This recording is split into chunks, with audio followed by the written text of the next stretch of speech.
My uncle, my father's brother, died about a year and a half ago. And with his death, a door closed on the family, the Hungarian Jewish side of the family, who survived the war, few in number, emigrating to Caracas, Venezuela, then Chicago, Illinois, USA. And just recently, his wife, my aunt, and his daughter, my cousin, were gracious enough to invite me to their home in Chicago to pick up family memorabilia that my uncle had collected. And I went, and they were gracious hosts. And I looked through photos and letters, heirlooms, and they were also gracious enough to pack it all up and ship it back to me here in Orange County, California, where I'm now living. The package arrived the other day, and I got a chance to really take a look at all this stuff. And I've got a few thoughts about what I found. Hello and welcome to the No Hair All Heart podcast. I am your host, Mookie Spitz, the one with no hair. And this bald guy feels heart, the heart of reminiscence, family ties, genealogy. Who are we? Where do we come from? What does it mean? Looking through all of these old photographs, some of them on the brink of being the daguerreotypes, where literally you could see the chemicals reacting, the photosensitive chemicals reacting to the light. And with time, oxidizing, smudging, blemishing, blending in ways where the raw chemistry of this process of photography becomes manifest, in a sense, reflecting the oxidation of our memories, and more crudely, if organically, the decomposition of our ancestors back where we all came from, ashes to ashes, as it were. I won't go into the details of the photographs, letters, and memorabilia because I think they're incidental just to our family.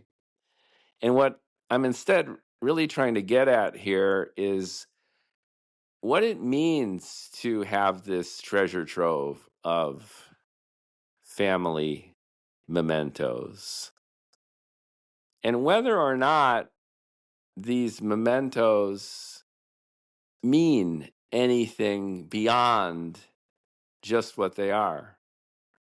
The epitaphs of long ago relatives with whom we share DNA in common, at least as far as we know, and perhaps some cross-generational behaviors, knowledge, certainly traumas, and how I feel receiving this stuff and reflecting on my own existence. All of us have had this kind of experience, looking through photographs and memories. What's particularly interesting in our digital age now, we're capturing more content, more details of our everyday lives than any humans have in all of our history. In this sense, the ease of use of digital technology, coupled with the inexpensive, disposable nature of just taking so many photos, videos, with the added allure and challenges of publicly posting a lot of this stuff. The dynamic has changed. The meaning has changed of what this stuff is and is meant to do. Back in the day, I grew up with Kodak film, those big clunky cameras. If you wanted to capture a moment, you had 24, I believe, 24, 36, 48 shots on a roll of film. And these were analog chemical processes. So you'd literally buy a roll of film at your drugstore or supermarket. They had a photography section in these stores. And you'd buy rolls of film, once again, with 24, 36, I believe 48 was the big one, which were literally rolls of photosensitive chemicals that mechanically you would crank through the camera, and then you would orient your camera to what you wanted to take a picture of and click the shutter. It would open, it would expose the chemicals on that film. It was literally a film, a plastic film that you crank through this roll. And then you would shoot, shoot, shoot, shoot.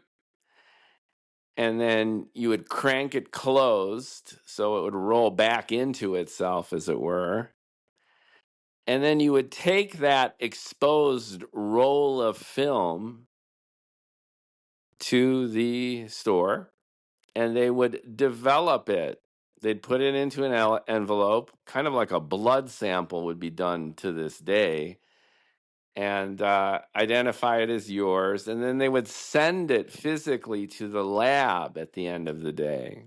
Rolls of film where it would be professionally converted into photographs that you would then receive in another envelope when you came back to the store to pick them up. Now, for digital natives, millennials, Gen Z, Gen Alphas, all you youngsters, this sounds absurd, but this was as good as it got. And it made the practice of photography and capturing these moments somewhat special. So this process was expensive, it was laborious, and it was time consuming. So you would be selective. You couldn't just keep shooting. You would set things up. Candid shots were more rare, so you'd get portraits. You'd get people posing. People would take cameras on their vacations. The idea of shooting everyday life was a rarity because of the expense and difficulty of use. So the whole orientation around photography was different. It was special, and it was reserved for events for the most part. And these photographs were therefore few and far between. And when you got those pictures, you would put them in a photo album, which you also purchased at the store. And they would have these big pages, usually cardboard with plastic covers, maybe a little stickiness on the sheets, and then you would arrange the photos on these sheets of sticky paper, sticky cardboard. And then you would roll the plastic on top to protect the photographs. And you would create photo albums. And these would be like books on a bookshelf, capturing one's existence. Family photos, sometimes business photos. There you had your life in photos, selectively. Now, that's in stark contrast to these days, just having digital technology, and you take pictures of your food, your cat, not to mention film, video. Unbelievable. There were these bulky, expensive camcorders. The dawn of digital had digital video. Ooh, that was a big deal. But these were even more rare, even more expensive. So you had the analog to digital home movies. You had the analog to digital photography, special occasions, rarity. Now our phones are ubiquitous. You get where I'm getting at.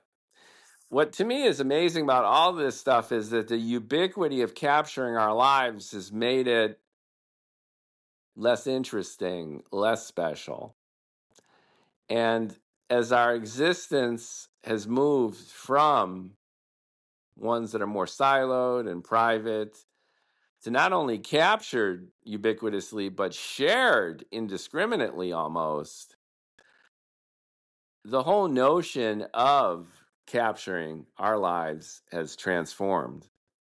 So, back full circle to this collection of photographs going back more than 100 years. I found photos here back to what seemed like the 1890s, certainly World War I.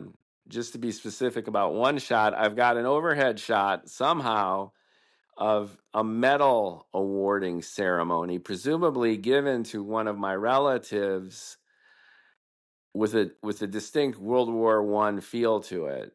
They're standing in formation, medals are being given out, and literally in the background, it looks like devastation, like it's at the front. Trench warfare, my relatives in the shit. Fascinating, historic. But I'm inundated by content now. I have evolved with the digital technology. And what I'm getting at here is these photos seem more special and less at the same time. They're more special because of their special nature, based on what I've been bloviating about here. But they're less special because we take all this stuff for granted. It doesn't have the magic and allure that it once did. Capturing our lives is now disposable and a second nature and a second thought to all of us. And we just don't care that much. And there's this sense of equivalence where we could take 100 pictures of our cat in an hour, and we can similarly do that on our vacation or with our food, and none of it really matters anymore. And it's become, in a sense, a natural extension of our lives as our phones are a natural part of our bodies. It's wild. So here I am with this box of goodies, which would once be an enthralling, breathtaking survey of life lived by my ancestors in Hungary. And yet they've been dialed up in ways of how amazing all this stuff is, and at the same time just reduced significantly in significance because of the disposable nature of media in general. And we're no longer making the distinction really between how we're absorbing this media because digital has become ubiquitous. So that these are printed on pieces of paper and these are one of a kind expressions of the family, that doesn't mean as much as it used to. And it almost means less than that, almost nothing. Who cares about a picture? Beyond all this, there's something else going on. And I call it the Pulp Fiction, My Father's Watch sentimentality. Pulp Fiction remains my favorite movie.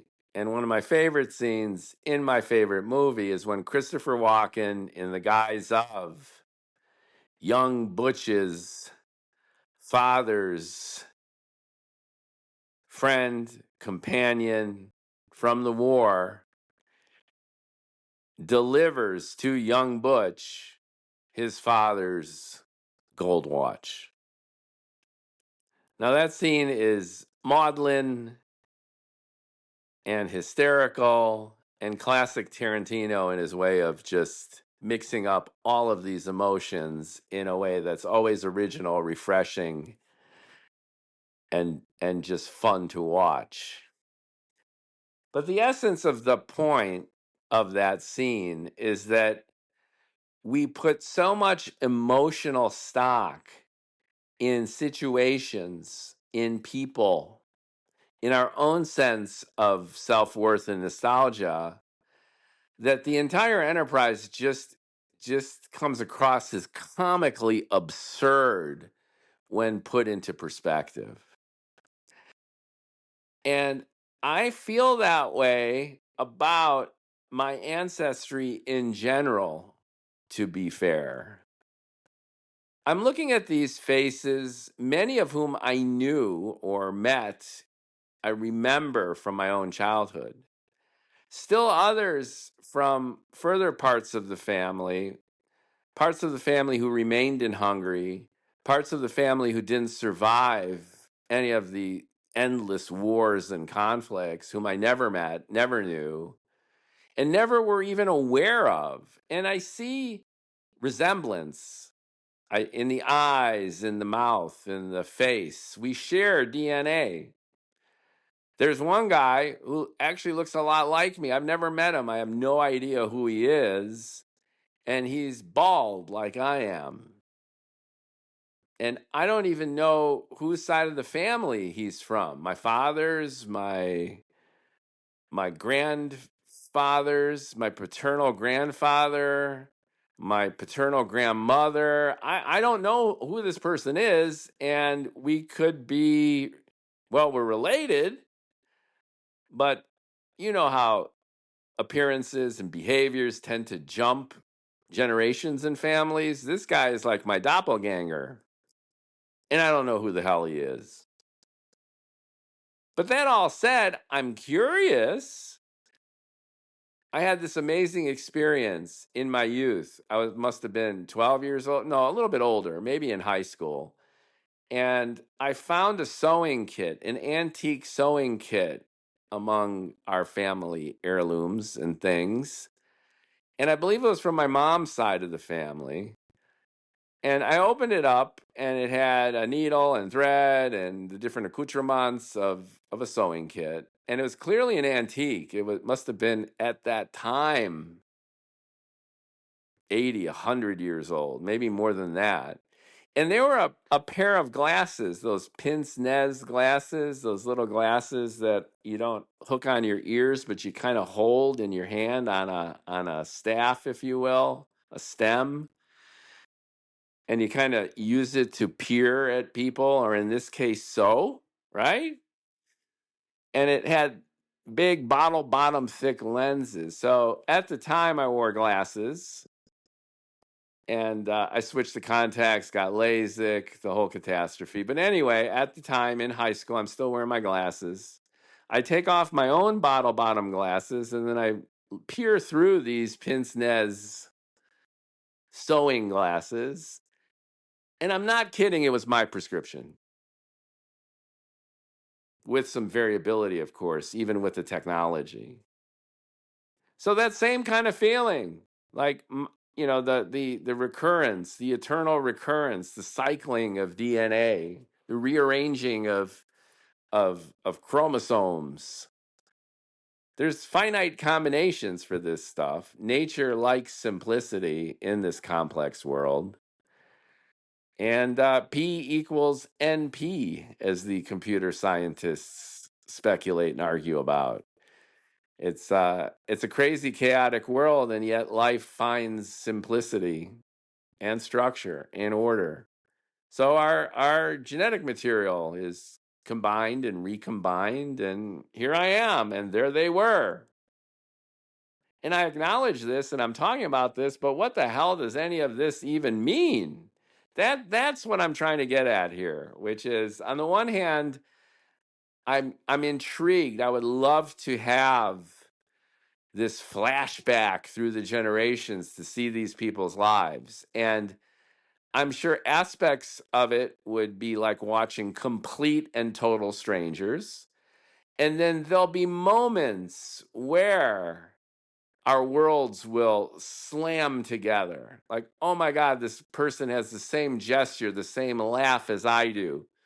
And even larger than that, on a macro level, oh my God, this person engaged in a relationship that's so similar to the relationship that I had in my life. And they're experiencing the same kind of health issues. They're experiencing the same kind of worldview. They talk like me. They walk like me. So I'm sure I'd be riveted back and forth between this boring reality TV view of my own ancestors and this shocking realization that I am not unique, that I'm like this biological machine that has taken on both physical, emotional, cognitive programming.